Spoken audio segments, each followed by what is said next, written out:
రబ్బాని తెలుగు కథలు. అందరికీ నమస్కారం. ఈరోజు మనం తెలుసుకోబోతున్న స్టోరీ మేనమామ 3వ భాగం. ఇంత మంచి మనసున్న నువ్వు నాకు భార్యగా దొరకడం నా అదృష్టం. నేను ఏ జన్మలో ఏ పుణ్యం చేసుకున్నానో. పిచ్చి ఆలోచనలతో మనసు పాడు చేసుకోకుండా ప్రశాంతంగా ఉండు. మనిద్దరం కలిసి పిల్లల్ని పెంచి ప్రయోజకుల్ని చేద్దాం. ఇలా కొన్ని నెలలు గడిచాక నందిని పండంటి ఆడబిడ్డకి జన్మనిస్తుంది. పాప పేరు వైశాలి అని నామకరణం చేస్తారు. భాగ్యమ్మ ఒకరోజు ప్రభాకర్కి ఫోన్ చేస్తుంది. బాబు, నన్ను క్షమించండి. నేను మిమ్మల్ని మీ చెల్లెల్ని చాలా బాధ పెట్టాను. ఆ భగవంతుడు నాకు తగిన శిక్షే వేశాడు. ఏమైంది అత్తగారు? మీ చెల్లెలు ఇంట్లో నుండి వెళ్ళిపోయాక మీ బావగారు తమ ఆఫీస్లో పనిచేసే అమ్మాయిని పెళ్లి చేసుకొని తీసుకొచ్చారు. ఆవిడ నన్ను లెక్క చెయ్యదు. పక్షవాతం వచ్చి మంచాలో పడి ఉన్నాను. నేను చనిపోయే ముందు ఒక్కసారైనా నా మనవడు మనవరాల్ని చూడాలని కోరిక. బాబు, ఒక్కసారి పిల్లల్ని తీసుకొనిరా అంటూ కన్నీళ్లు పెట్టుకుంటుంది. అత్తయ్య గారు, బాధపడకండి, నేను పిల్లల్ని తీసుకొని వస్తాను. చాలా సంతోషం బాబు. ఆ రోజు సాయంత్రం నందిని, మా అత్తగారు ఈరోజు నాకు ఫోన్ చేశారు. ఆవిడ ఆరోగ్యం బాగాలేదంట. ఒక్కసారి పిల్లల్ని తీసుకొని రమ్మన్నారు. ఆవిడ మంచాన పడిందా? తాను చేసిన పాపాలే తనను ఈ స్థితికి తీసుకొచ్చాయని పశ్చాత్తాపంతో పిల్లల్ని చూడాలనుకుంటుందా? లాస్య చనిపోయినప్పటి నుండి ఒక్కసారి కూడా రాలేదు. ఇప్పుడు పిల్లలు గుర్తుకొచ్చారా? పిల్లల్ని కలవడం కుదరదని ఫోన్ చేసి చెప్పండి. నందిని, పాపం ఆవిడ మంచాన పడింది కదా, ఇంకెన్నాళ్ళు బతుకుతుందో తెలియదు. ఆవిడ చివరి కోరిక తీరిస్తే మంచిదని నా అభిప్రాయం. సరే, మీ ఇష్టం అండి. ప్రభాకర్ పిల్లల్ని తీసుకొని భాగ్యమ్మ ఇంటికి వెళ్తాడు. అత్తయ్య గారు, అదేంటండి మీరు ఇలా అయిపోయారు? అప్పుడు భాగ్యమ్మ కన్నీళ్లు పెట్టుకుంటుంది. భాగ్యమ్మ పిల్లల్ని చూసి చాలా సంతోషిస్తుంది. చూడండి, ఈవిడ గారు మీ నాన్నమ్మ. నమస్కారం చేయండి. నమస్కారం నానమ్మ. దీర్ఘాయుష్మాన్ భవ. పిల్లలు రత్నాల్లా ఉన్నారు. చూడు బాబు, మీరు వెళ్ళి ఆడుకోండి. అలాగే మామయ్య. బాబు, సుధీర్ విషయం మీకు తెలిసే ఉంటుంది. వాడు బొత్తిగా నాకు కాకుండా పోయాడు. అందుకు నేను చేసిన తప్పే కారణం. కానీ ఏం లాభం? నా ఆస్తి రాసివ్వమని గొడవ పెడుతున్నాడు. మా తాత ముత్తాతలు కూడబెట్టిన ఆస్తి, అది నాకు కట్నంగా ఇచ్చారు.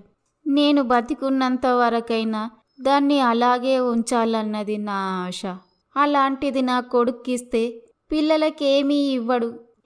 అలాగే నన్ను కూడా చూసుకుంటాడన్న నమ్మకమూ లేదు. ఆ ఆస్తి తీసుకెళ్ళి తన రెండో భార్యకి ఇస్తాడు. బాబు, ఆ ఆస్తి పిల్లలకు చెందాలన్నదే నా ఆశ. అత్తయ్య గారు, ఇప్పుడు ఆస్తి విషయాలు ఎందుకులేండి. మేము ఇక్కడ ఎక్కువసేపు ఉండడం అంత మంచిది కాదు. సుధీర్కి ఈ విషయం తెలిస్తే మళ్ళీ గొడవలవుతాయి. అందుకే మేము తొందరగా బయలుదేరాలి. అదేంటి బాబు, అప్పుడే వెళ్ళిపోతారా? 2 రోజులైనా ఉంటారనుకున్నాను. లేదండి, మేము ఇక్కడ ఉండటం మీకు మంచిది కాదు. అప్పుడు అక్కడికి సుధీర్ వస్తాడు. ఏంటమ్మా, ఆస్తి వాళ్ళకిస్తావా? ఎలా ఇస్తావో నేను చూస్తాను. దారిన పోయే దానయ్యకు దానం ఇస్తానంటే నేను ఊరుకుంటానా? వాళ్ళెవల్రా? నీ పిల్లలు కాదా? నేనుండగానే ఆస్తిని రెండో పిల్లానికి ఇస్తానంటే నేను ఊరుకుంటానా? కనీసం వాళ్ళకిస్తే మనం చేసిన పాపాలకి ప్రాయశ్చిత్తం చేసిన వాళ్ళం అవుతాం. నువ్వే కనుక నా మాట వినుంటే నేను ఇలా చేయాల్సిన అవసరం వచ్చేదే కాదు. నా పిల్లలను నేను తీసుకెళ్తాను. పిల్లలు నా వారే, ఆస్తి నాదే.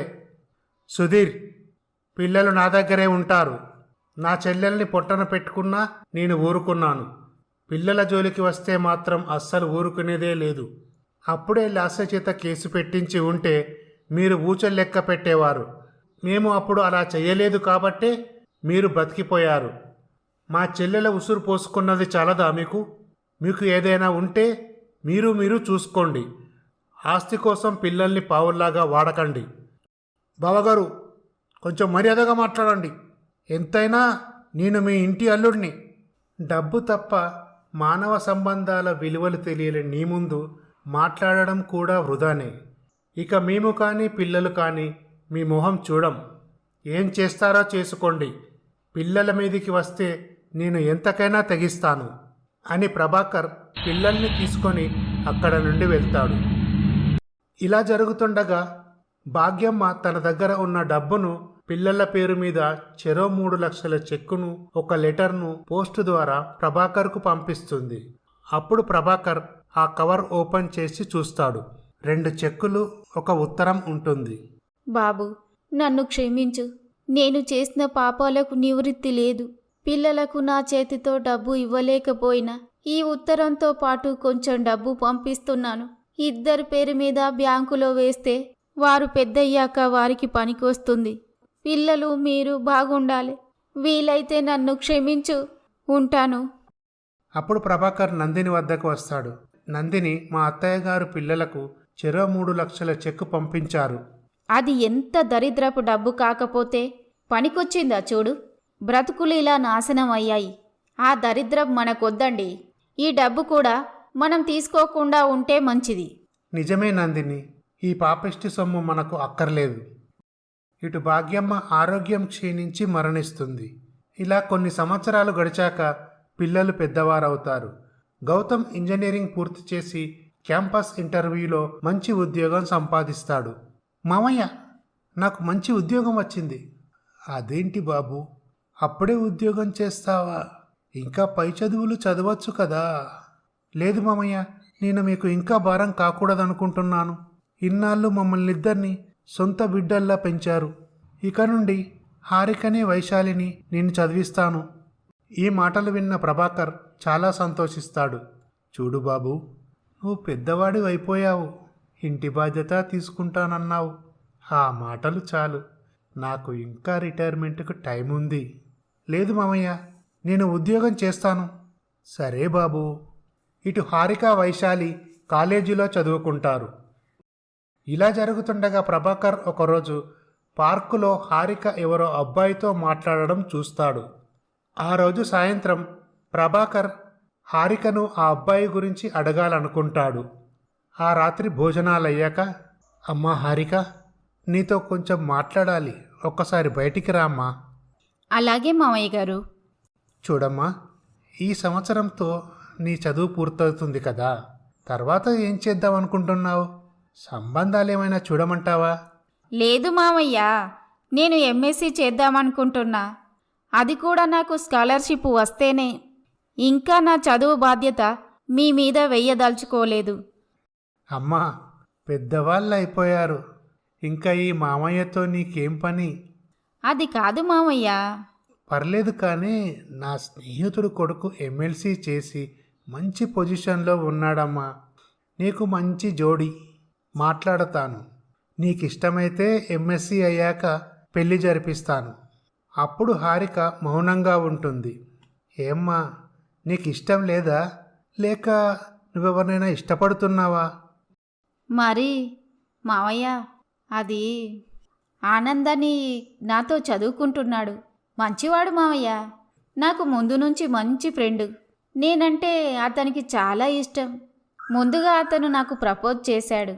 నేను ఆలోచించుకొని చెప్తానన్నాను. అలాగే పెళ్ళి కూడా మేమిద్దరం ఉద్యోగాలు వచ్చాకే చేసుకుందామన్నాను. పర్వాలేదమ్మా, బాగానే ఆలోచించావు. చూడమ్మా, మీ అమ్మ మీ నాన్న ప్రేమ పొందలేక చనిపోయింది.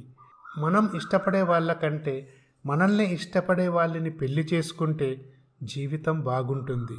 లేదు మామయ్య, నేను మిమ్మల్ని ఇబ్బంది పెట్టే పని ఎప్పుడూ చెయ్యను. ఆనందును మీకు పరిచయం చేస్తాను. అతను ఎటువంటి వాడో మీరే చూస్తారు.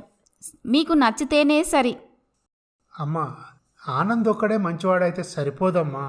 కుటుంబం కూడా నిన్ను ఆదరించేలా ఉండాలి. ఎందుకంటే పెళ్ళంటే 2 వ్యక్తుల మధ్య అనుబంధం కాదమ్మా, 2 కుటుంబాల మధ్య పెనవేసిన సంబంధం. ఆలోచించి నిర్ణయం తీసుకోవాలి. అలాగే మామయ్య. ఇంతకీ ఆనంద్ హారికల పెళ్లి జరుగుతుందా లేదా తర్వాయి భాగంలో చూద్దాం. ఈ స్టోరీ కనుక మీకు నచ్చినట్లయితే మా ఛానల్ని సబ్స్క్రైబ్ చేసుకోండి. లైక్ చేయండి, షేర్ చేయండి, కమెంట్ చేయండి. Thank you for watching.